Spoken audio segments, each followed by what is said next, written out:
Hey everyone, welcome to Unique Ways with Thomas Gerard, an audio podcast. I had a really great guest on today. He's a senior product designer at Mixpanel, author of Laws of UX, creator of Humane by Design, and co-organizer of IXD2. Please join me in welcoming John Yablonski. Welcome. Hey, thanks for having me. Are you ready for 20 questions? I'm ready. Great. Question one, tell me a little bit more about yourself. What do you do? So I'm a product designer, UX designer, also do quite a lot of development as well. And my focus is really on the intersection of psychology and digital product design. I really, I kind of like focus around how we can apply psychological principles to really create more intuitive and effective user experiences. And I, really like to share the insights and things that I'm discovering through either writing or speaking and or some of the tools that I build and provide for the broader design community. Great. And just a quick note for the audience, if you guys are interested in the popular 2025 episodes, please check out our recent episode with Amber Case. Question two, what's a key piece of knowledge that makes you different?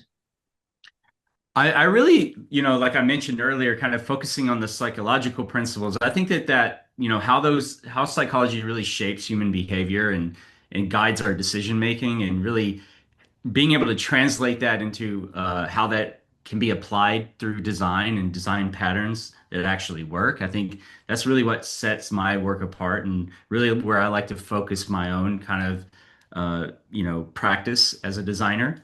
And I think that this combination of cognitive psychology and hands-on design development skills really just allows me to bridge the gap between theory and practice in a way that few others I don't see happen very often with younger designers. Great. Question three, why this of all things? Why do you do what you do? I mean, I've always been really kind of driven by like how things work and how the human mind kind of works, and fascinated, about the why behind human behavior, what makes people click certain buttons, why interfaces feel effortless, and why others cause frustration, and why we make the decisions we do. And I think that design really gives me a way to explore these questions and actually apply them in a way that helps me create better, digital tools and user experiences for people. So I think, that means that's very important to me. And I think that really it's for me, design is in software in general is really just a perfect blend of curiosity, creativity, impact, and yeah, I love it. I wake up every day excited about it. Great. So some people struggle with number four, and the question is, what does your future look like? I'm really just in a lot of ways beginning my journey as a designer. And I see myself continuing to deepen that connection between psychology and design, potentially through, more teaching, more writing, more tool building that really helps others apply these principles of psychology to their own work. So I'm excited about exploring how emerging technologies can also shape human behavior, and how these psychology principles come into play when it comes to some of this new technology. Thinking a lot right now about AI, obviously, rather than just retrofitting psychology onto the products after they're built. And I think that we saw a lot of this with early products that were trying to jam in AI features, but it's really about kind of rethinking software around how it can benefit from AI. And human psychology continues to play a paramount role in understanding how humans kind of interact in that environment. Perfect. So five we say is unique to this show. The question is, let's talk about location. How does the notion of place play into what you do? I'm big about like location plays a big part in my work personally. So I live right outside of Detroit. It's cold a lot of the year, so I'm not surfing in December, obviously, or anything like that. A lot of times at the end of the year, I'm kind of hunkering down and really starting to think about new projects, new tools, writing. I'm focusing a lot on kind of just like projects that push me creatively and really get me thinking about design more broadly. So I think location's always been really important to me, and and helps kind of drive that passion to continue with side projects outside of my client work and investing in projects like Humane by Design or Laws of UX. Great. So you're starting from the beginning. What advice do you give your former younger self? Oh man, let's see here. Well, I mentioned side projects. I think that's a big one, Start side projects and do them often and uh, because they're not really only valuable for learning new skills, but really for discovering what truly fascinates you as a designer, uh, and really helps you build up a body of work that reflects your genuine interests, right? So that passion comes through in the work when it's something that you're really invested in personally, right? So I don't wait until, I'm ready or I have all the answers around a side project. I just like to jump in and start building things that I think might be valuable for people.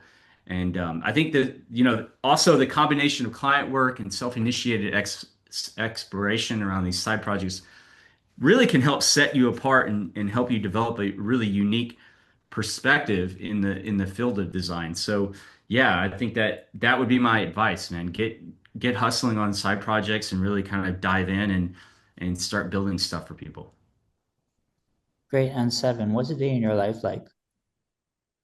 Day in my life. Well, I love to wake up early and get the day started before everyone's awake. That's kind of like where I find my most focused time. And so getting up, working on some side project stuff, doing some writing, some reflection, I think is really important.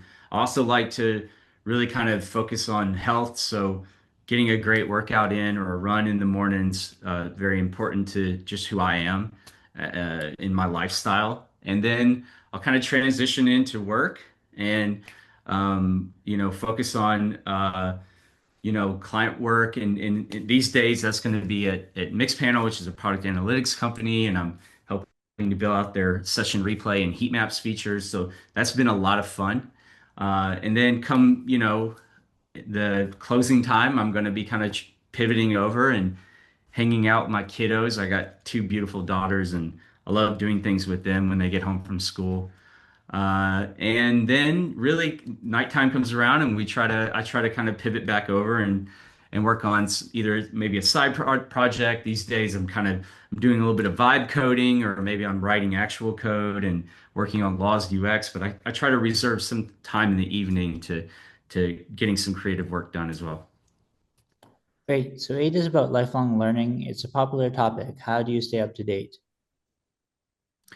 I like to kind of maintain a really balanced approach to this. I think that it's all about kind of learning what you need to know when you need to know it. That's when you're most invested in learning something new, and that helps me personally kind of come at it with a rigor that helps me really kind of retain information. So, either maybe that's reading about some new LLM or reading about how neural networks work, or maybe I'm working on using some, new tool, whatever it is that I'm trying to stay up to date. I kind of choose projects and sometimes create entirely new projects just so I can learn these new tools. And I also have a ritual of just in terms of research, what's happening in the field of design and technology more broadly, where I try to do some reading every day, and I have a designated time in the morning with my coffee, and I'm taking in some information and learning something new. That's usually via newsletters. I like to typically help have newsletters kind of filter my information and I kind of bookmark what I want to read. But yeah, I try to just have a ritual every day of staying up to date and reading something about design or technology. Great. So nine is about tools. Can you talk about your use of digital and analog tools? Sure, I'll start with the analog. Those are my favorite. Pen and a good old moleskin notebook. It's irreplaceable in terms of my process. I think that a lot of times we rush too quickly to our digital tools and forget the analog ones, but the analog ones are so incredibly powerful and help us get through a lot of ideas, capture kind of notes, and it's just kind of invaluable to my own process. Outside of that, getting into digital work, Figma is obviously for all things design. I do quite a lot of prototyping in Figma too, but my preferable way of prototyping is via, um, these days Cursor is really great for just vibe coding. Claude Code is really good too for things like that, or maybe even ChatGPT, depending on what you're trying to build. And I'm also using AI tools like ChatGPT just to augment my workflow, generate text, image generation, just kind of like a daily driver in a lot of ways, which I think has been a very powerful tool. Slack and Loom. I think, Slack is invaluable, obviously, and is embedded itself into product teams all over the world. It's very important for communication. I also really, really like Loom. Just, make videos really quickly, send them out async and get feedback. And I think that that's just been really valuable for my process. And then I would have to say, like, just Notion for all things documentation, task management.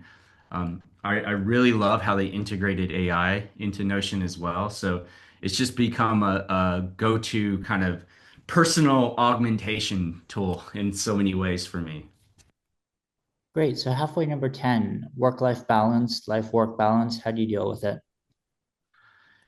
I mean, I try to be really intentional about boundaries. I don't think you can maintain a balance at all times. It's really about managing your focus in the right areas at the right time, right?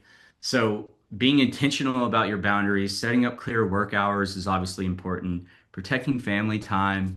I mentioned exercise, personal projects. These are all things that recharge me, and I try to prioritize and make time for them every, week. But sometimes, work is going to take priority and you need to focus on that. So I don't get bent out of shape when I need to kind of shift some of the focus or emphasis more on one thing or one area more than the other. That's okay. It's a marathon. It's not a race. So it's all about kind of just managing that energy level and that focus and really just kind of redirecting it where it needs to be when it needs to be there. Great. So 11, if you weren't doing what you do now, what might you be doing? I get a lot of joy out of teaching people and kind of showing them things that I know about that really I think could help them. So I'd probably be a teacher. I think, probably focusing somewhere around psychology or maybe even philosophy, because I'm just really drawn to how people think and helping others develop frameworks for making sense of the world. So it's just something that I find deeply satisfying. And, when people find those aha moments and when a concept clicks for them, I live for that. So, yeah, I think probably a teacher. Great. And what would you not like to do with your career? You know, I think anything that involves just like mindless work, repetitive mindless work, like I would be a terrible factory worker. Or really anything that doesn't involve creativity. I really I'm the type of person that really needs to find joy in the work that I do. And yeah, I think I've found the right thing with design. I think the other thing that I would really kind of not like to do is you know, be a designer, but be designing the wrong things that kind of actually harm people or use dark patterns to trick them. That kind of deceptive work design, which is unfortunately out there, and we're all probably familiar with it in some form or another. I think it would be kind of miserable be the designer having to put that kind of stuff together personally. And I'm very thankful that I'm not. Uh, I've had the opportunity in my career to avoid those types of uh, roles, I guess. So yeah, that would be something else I would not like to do. Great. And do you have a favorite word, quote, or sentence? Uh, do I have a favorite one? I've always, one quote that I always come back to is the best way to predict your future is to create it, and that was by Abraham Lincoln. I think that applies to so many things. But especially applies to design in a lot of ways because we're constantly trying to kind of predict the future in some way or another, or predict how people might behave. And sometimes you just have to kind of create that new pattern or that new technology in order to predict the future. So I think it's a really beautiful quote that's quite old now. Great. And how about a least favorite word, quote, or sentence? You know, one that's always kind of gotten under my skin a little bit is the word frictionless. You know, I think that it sounds appealing on the surface, but a lot of times it gets completely misapplied in design. And we kind of think that frictionless is inherently a great thing, but sometimes it can actually introduce a lot of problems within user experience. So it kind of curtails the opportunity for users to reflect. It increases the odds of error, and it helps people make more intentional decisions when it's there. So I think that this obsession with removing all friction is actually kind of misleading, or misguided, I should say. And really, sometimes design isn't necessarily about removing friction, but being very intentional where friction is. Great. And 15, you're choosing one word to describe yourself. What word do you choose? I think curious. You know, I mentioned I've always been fascinated by what makes people tick, or what makes the world kind of work, and that curiosity I think is very valuable for me. It's been very valuable for my career as a designer, and it's really helped to continue to drive me and keep me inspired. Great. And what keeps you up at night? I think that with great power comes great responsibility, and a lot of times we're building technology that's being used by millions of people all around the world, and that the ethical implications of that are very real, and they're even further amplified by the fact that now AI is making its way into a lot of these products that we're building. We're using AI to actually build a lot of these products. So this is the kind of thing that really kind of helps me, or keeps me up at night, I should say, and my concern around how we might make tools, software that really amplifies human agency rather than diminish it. That's something that I constantly think about. Great. And final stretch here. What's a dream you're chasing?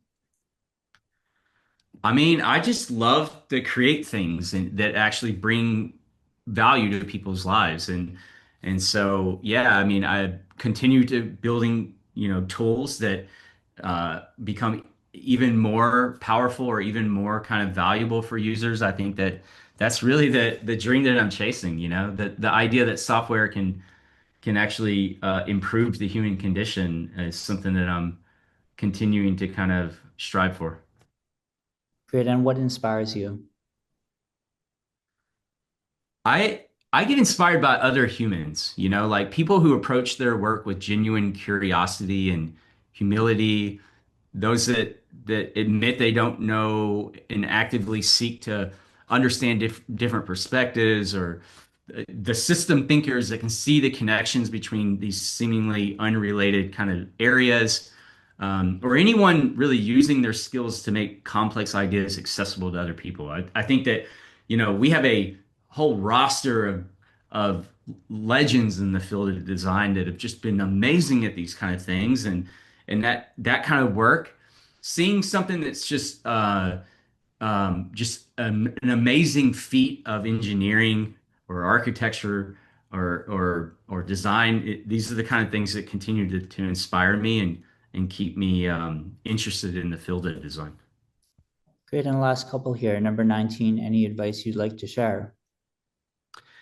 Yeah, I have a few. I think that, focus on, designers coming up, really can focus on building a strong foundation in both their craft and their curiosity. It's all about like mastering the fundamentals of design, and then also cultivating a genuine interest in understanding why people behave the way that they do. So it's all about kind of understand the foundations of design, color theory, form, typography, and then also invest in kind of understanding how the human mind works, why people behave the way they do, understand some of the kind of underlying psychological heuristics that kind of drive us as human beings.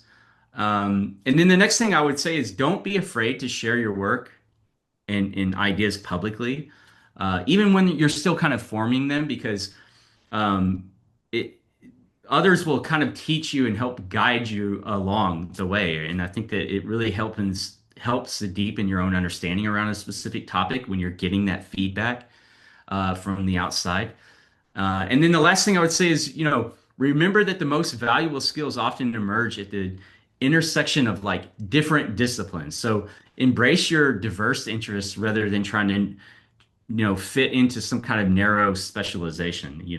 The best designers I've ever known, they weren't just designers, right? They maybe they came from anthropology, and design was something that they picked up, but they still brought in those tools from anthropology. The same thing could be applied to or come from like computer science or psychology. So it's really about that intersection that makes that kind of combination of skill very, very powerful. So embrace that. Great. And finally, number 20, how can our listeners keep tabs on you and what's our call to action? Yeah, I think LinkedIn is a great place to find me. I'm John Yablonski on LinkedIn, and same for Instagram. Both platforms I use kind of actively. And yeah, my the call to action would be to build great things and uh, do good, and then provide it for other people. Great. Well, thanks so much for joining today. It's a real pleasure to have you on. Yeah, absolutely. Thanks for having me.